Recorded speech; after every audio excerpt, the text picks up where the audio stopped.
મોટા ભાઈ કેમ છો? મજામાં? आपको एक कहानी सुनाता हूँ, छोटी सी। तालाब वर्सेस क्रोकोडाइल वर्सेस फिश। बड़ी इंटरेस्टिंग कहानी है मोटा भाई।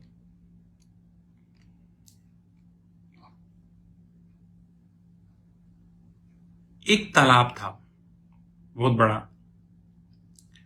उसमें मगरमच्छ भी रहता था और बहुत सारी छोटी छोटी फिशेस भी रहती थी।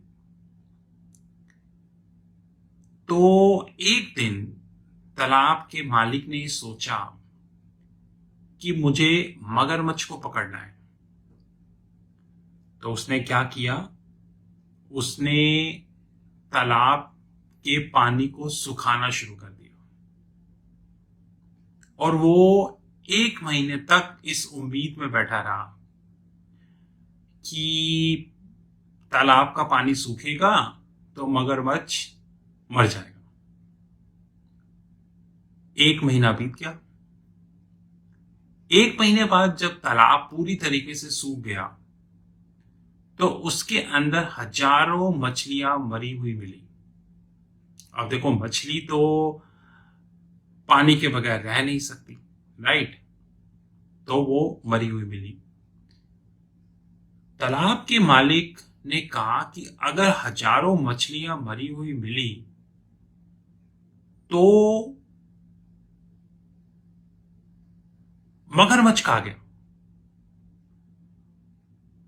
तालाब के मालिक ने इधर उधर ढूंढा, आसपास जंगल में देखा, लेकिन उसे कहीं पे मगरमच्छ नहीं मिला। वो बड़ा ही हैरान परेशान हो गया कि यार उसे कहीं पे मगरमच्छ मिल नहीं रहा और उसका जो तालाब था वो पूरी तरह सूख गया और हजारों मछलियां मर गई।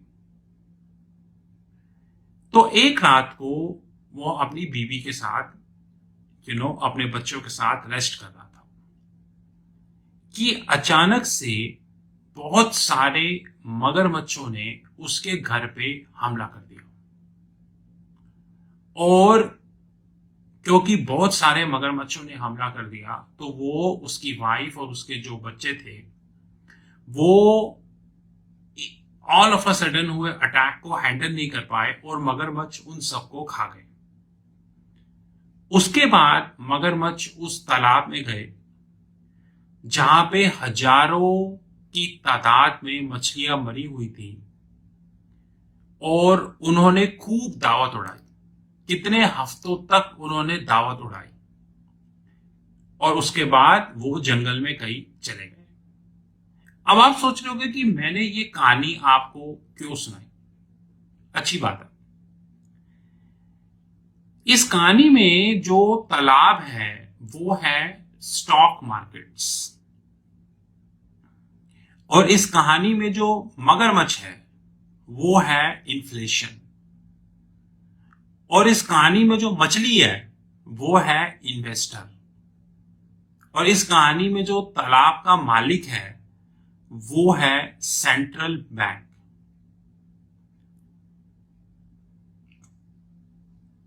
आज दुनिया के सारे, मैं ना कुछ कहना चाहता हूं लेकिन मैं कह नहीं सकता सेंट्रल बैंक्स को, मजबूर हूं।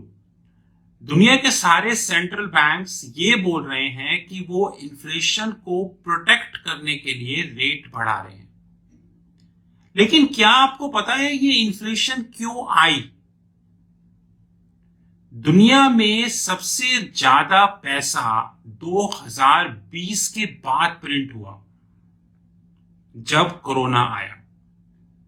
सरकारों ने आंखें बंद करके प्रिंटिंग मशीन से पैसा निकालना शुरू किया। प्रिंटिंग मशीन से, जैसे कि हम प्रिंट निकालते हैं ना, वैसे पैसा निकल रहा है। और आज वो पैसा इतना ज्यादा मार्केट में सर्कुलेट हो चुका है जिसने कि फिनफ्लेशन, इन्फ्लेशन नहीं मोटा भाई, फिनफ्लेशन की जगह ले लिया। और अब सेंट्रल बैंक्स इस बात को मानने को तैयार नहीं है कि उन्होंने इतनी बड़ी समझ गए ना जो वर्ड मैं यूज करना चाहता हूं, वो कर दी है कि अब उनसे चीज संभल ले रही है। अब मैं आपको एग्जांपल देता हूं। एक आदमी भैंस पे, जैसे कि आपने गांव में देखा होगा कि लोग भैंस पे अपना सामान इधर से उधर ट्रांसपोर्ट करते हैं, कॉमन सी बात है, इंडिया में ऑफन दिखता है। तो एक आदमी भैंस पे अपना इधर उधर चीज ट्रांसपोर्ट कर रहा था, तो उसके पास से एक बाइक वाला निकला। बाइक वाले ने भैंस वाले को देख के उसका मजाक उड़ाया कि क्या यार तू भैंस पे है, मैं तो बाइक पे हूं। और भैंस वाले को एकदम ईगो हो गई कि मुझे चैलेंज किया इस बाइक वाले ने। उसने वो जो एक डंडी सी होती है भैंस को थोड़ा हुक करने के लिए, उसने वो डंडी को भैंस को बड़ी जोर से मारा और भैंस एकदम भागना शुरू कर गई। एक समय ऐसा आया कि भैंस और बाइक की जो स्पीड थी वो ऑलमोस्ट सेम हो गई और दोनों पैरेलल आके खड़े हो गए। अचानक से भैंस गिर गई और वो आदमी मुंह के बल गिरा और भैंस और वो आदमी दोनों ऑन द स्पॉट मर गए। क्योंकि भैंस भागने के लिए कभी भी इक्विप नहीं होती, इक्विप होता है घोड़ा। लेकिन उसने अपनी ईगो में आके भैंस को भगाया, और वो भी किसके अगेंस्ट? बाइक के अगेंस्ट। अब मोरल ऑफ द स्टोरी क्या हुई कि उसकी इस हरकत से भैंस भी मर गई बेचारी, क्योंकि वो भाग भाग के थक गई, और वो खुद भी गिर के मर गया। बाइक वाले का क्या गया? कुछ नहीं गया। अब मोरल ऑफ द स्टोरी ये है कि आप इन्फ्लेशन को प्रोटेक्ट करने के लिए आप पूरे पॉन्ड को यानी तालाब को खाली कर रहे हो, और हजारों लाखों मछलियां उस तालाब में मर गई। आज निफ्टी 15,300 पर आ गया, और हो सकता है ये कल 15,000 पे चला जाए। डाउ जोन्स ने आज 30,000 का साइकोलॉजिकल बैरियर 30,000 का साइकोलॉजिकल बैरियर ब्रेक कर दिया। नेस्डैक 10,000 के साइकोलॉजिकल बैरियर से मात्र 500 पॉइंट दूर खड़ा है। स्टैंडर्ड एंड पुअर 3600 के साइकोलॉजिकल बैरियर से मात्र 50 पॉइंट दूर खड़ा है। और ऐसे दुनिया के बहुत सारे इंडेक्स। ऑस्ट्रेलिया का इंडेक्स 6400 तक पहुंच चुका है। तो मोरल ऑफ द स्टोरी क्या हुई कि अब क्या होगा ये मैं आपको बताता हूं। छोटा इन्वेस्टर अगले महीने या 2 महीने में मर जाएगा, क्योंकि उसके पास इतनी कैपिटल नहीं है कि वो इस जो मेस तालाब के मालिक यानी सेंट्रल बैंक ने क्रिएट किया है उसको संभाल सके। वो मर जाएगा। हिंदी मीडिया की बातें सुनेगा, अखबारों की बातें सुनेगा, उसकी बातें सुनेगा, और वो खत्म हो जाएगा। लेकिन मगरमच्छ तालाब के बाहर भी रह सकता है। अब वो मगरमच्छ कौन है? बड़े बड़े फाइनेंशियल इंस्टीट्यूशन, बड़े बड़े एफआईआई, बड़े बड़े हाई नेटवर्थ इंडिविजुअल, बड़े बड़े कॉर्पोरेट सेक्टर, बड़े बड़े लोग। मैं किसी का नाम नहीं ले सकता, लेकिन आप समझ गए होंगे। ये लोग चुपचाप जंगल में जाके छुप जाएंगे और इंतजार करेंगे कि कब तालाब सूखे और कब मछलियां मरे। और जब मछलियां मर जाएंगी, ये लोग पहले तालाब के मालिक और उसके परिवार पे हमला कर देंगे, जो कौन है? Central banks. 2008 में भी यही हुआ था, जिसकी कई वीडियोस, कई हॉलीवुड में मूवीज भी बनी है बकायदा। 2008 में बैंकों ने सेंट्रल बैंक को अपने इशारे पे नचाया था, अपने इशारे पे नचाया था। और आज से 6 महीने के बाद वही होने वाला है, जब बड़े बड़े लोग सेंट्रल बैंक्स को अपने इशारों पे नचाएंगे, क्योंकि छोटा इन्वेस्टर तो मर चुका होगा, खत्म हो चुका होगा, उसके पास पैसा बचेगा नहीं। तो ये जो बड़े बड़े मगरमच्छ हैं, ये मिलकर डिसाइड करेंगे, अच्छा आज इस स्टॉक को 10% चढ़ा दो, फंडामेंटल गया तेल लेने। आज इस स्टॉक को 5% गिरा दो, फंडामेंटल गया तेल लेने। आज इस स्टॉक को 4% बढ़ा दो। कल एक काम करो, कल पूरी मार्केट को 400 पॉइंट नीचे ले लो, परसों अगले पूरे हफ्ते मार्केट को ऊपर रखो, क्योंकि छोटा इन्वेस्टर तो है ही नहीं, वो तो मर गया, छोटी मछली तो मर गई। और फिर मार्केट में ऐसी वॉलेटिलिटी क्रिएट होगी जिसको आइंस्टाइन का बाप अभी नहीं समझ पाएगा।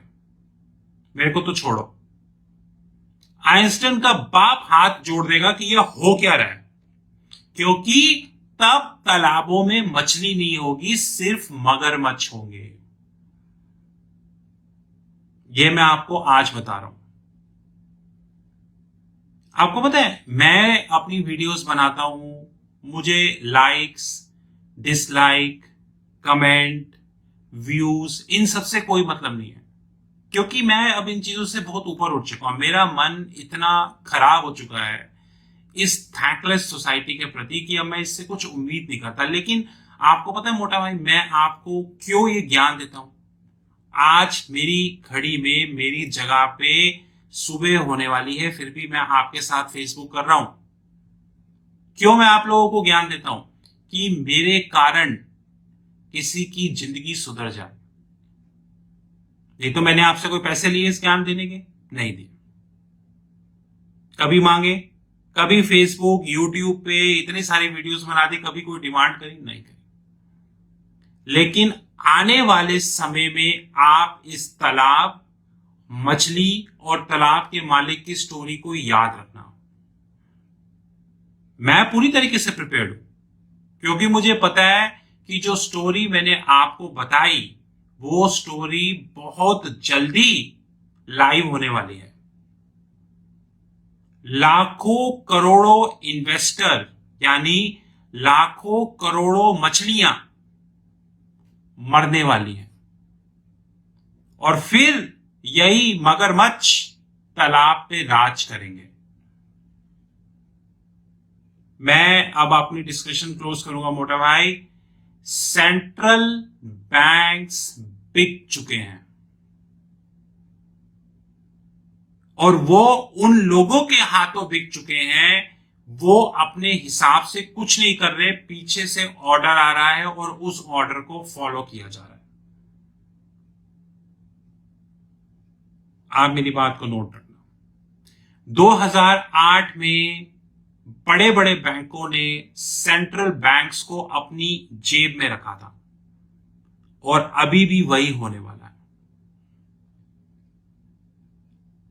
रेट बढ़ा के इन्फ्लेशन सॉल्व नहीं होगी।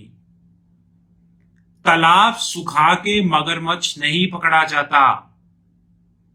अगर तालाब सुखा के मगरमच्छ पकड़ा जाता है तो मेक श्योर कि उस तालाब में छोटी मछली ना हो, क्योंकि अगर उस तालाब में छोटी मछली है तो उस तालाब को सुखाने का मत सोचें। ये गलती बहुत बार रिपीट की जा चुकी है और इस बार फिर रिपीट हो रही है, और वो भी भयानक तरीके से, जिसके रिजल्ट भी एक्स्ट्रा ऑर्डिनरी होंगे। बाकी आने वाला समय आपको बताएगा। मेरी की हुई कई प्रेडिक्शंस, मेजॉरिटी प्रेडिक्शंस कामयाब हुई है।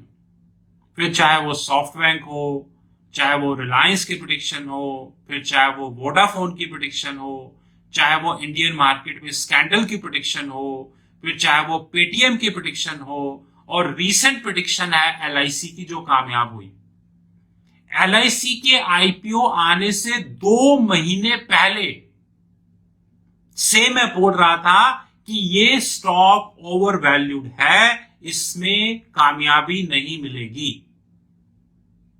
2 महीने पहले मैंने फेसबुक कनेक्ट के थ्रू भी लोगों को वार्न किया, और आज आप देख लीजिए जिसको 14 लाख करोड़ की वैल्यूएशन दी गई, वो कंपनी कहां पहुंच गई? 14 लाख करोड़ की वैल्यूएशन की ये हालत नहीं होती। इतना तो फाइनेंस हमें भी पता है। मरा कौन? इन्वेस्टर। और अब मैंने जो आपको तालाब, मछली और ये तालाब के मालिक की स्टोरी बताई ना, ये अगले 6 महीने से 1 साल में लाइव होने वाली है। ये आप मुझसे भी लिखवा लो। और ये स्टोरी इंडिया की नहीं है, पूरी दुनिया में लाइव होगी। जैसे हॉलीवुड की कुछ मूवीज निकलती है ना, जैसे टाइटैनिक या बड़ी बड़ी जैसे मूवीज निकलती हैं, वो पूरी दुनिया में दिखाई जाती हैं। हर मतलब ग्लोबल राइट्स होते हैं जिनके, एक देश में नहीं दिखाई जाती। इसी तरीके से ये स्टोरी पूरी दुनिया में एप्लीकेबल होगी और मैं आपके साथ रहूंगा। मैं पूरे तरीके से तैयार हूं। अगर किसी तालाब के मालिक को लग रहा है कि वो राहुल मगन को सी बना सकता है, तो वो बहुत बड़े गलतफहमी में है, बहुत बड़ी गलतफहमी में है। क्योंकि राहुल मगन को ऑलरेडी पता चल गया है कि अब ये कौन सी नई स्टोरी आने वाली है। इसलिए मोटा भाई राहुल मगन को सी बनाने की कोशिश ना करें। राइट? मछली मारनी है तो मारो, जो करना है करो, लेकिन I am alert. This is Rahul Bagan from Treasury Consulting Group. You knew my personal number 9899242978. Have a great time ahead. Guys, open your brains. Don't be an idiot, right? If you continue to be an idiot, you will pay a heavy price. Rest, I leave to you. Good night. Have a great time.